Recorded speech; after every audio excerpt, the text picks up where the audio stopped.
We are home to 130 crore people.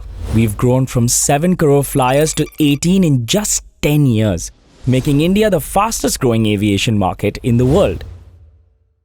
At one point in 2019, almost 15% of all planes were not flying. The largest fleet of grounded planes belonged to Jet Airways. So how did the king of the sky die? Somebody has to answer. आज हम सड़क पे हमारे बच्चे मर रहे हैं.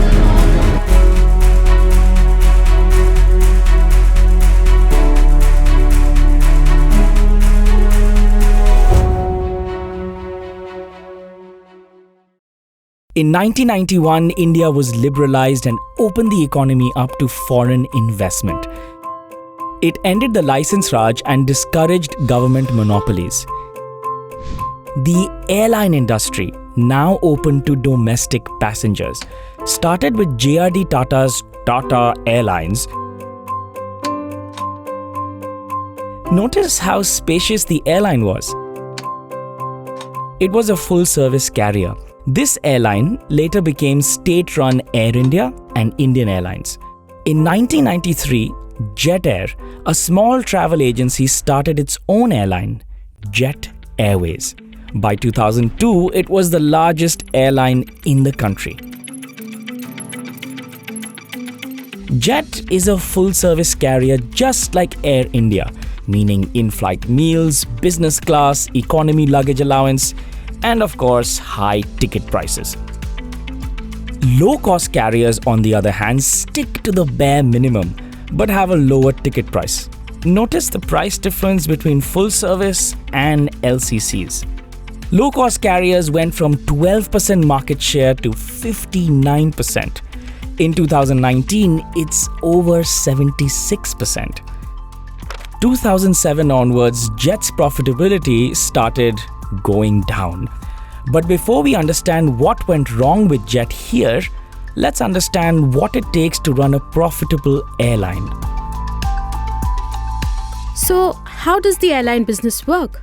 Number 1. Airlines can lease aircrafts. This is cheaper and allows you to try different routes. Also, when demand falls, airlines can return the leased planes, reducing their fixed costs. Number 2. Fuel makes up 34% of Indian carriers' cost, while it is 24.2% globally. This is because of the high tax structure. If oil rises a lot, you're in trouble. Number 3.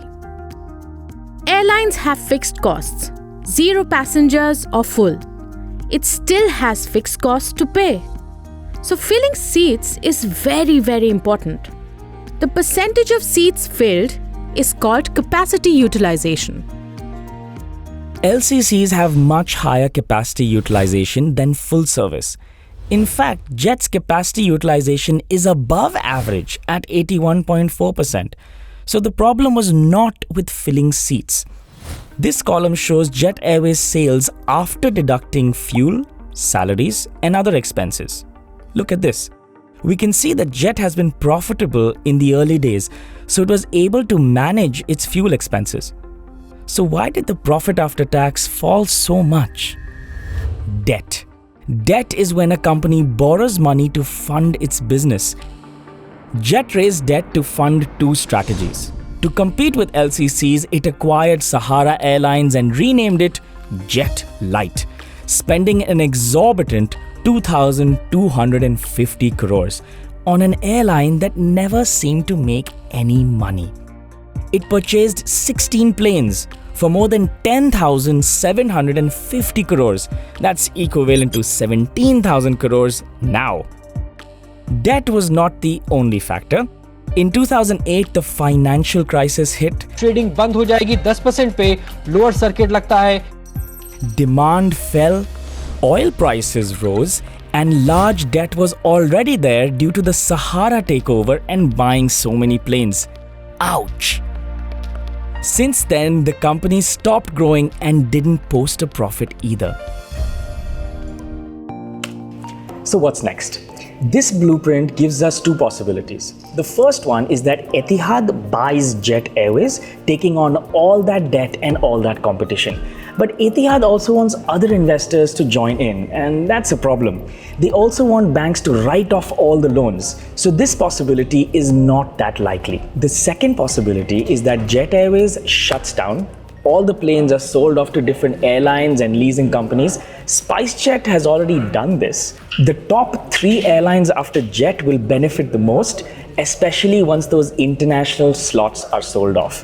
What do you think about Jet Airways? Is there a third possibility? Why don't you write your answers in the comments below and we'll feature it within the community. And if you want to learn about investing, business, or trading, why don't you try LearnApp, where leaders of industry teach in video courses.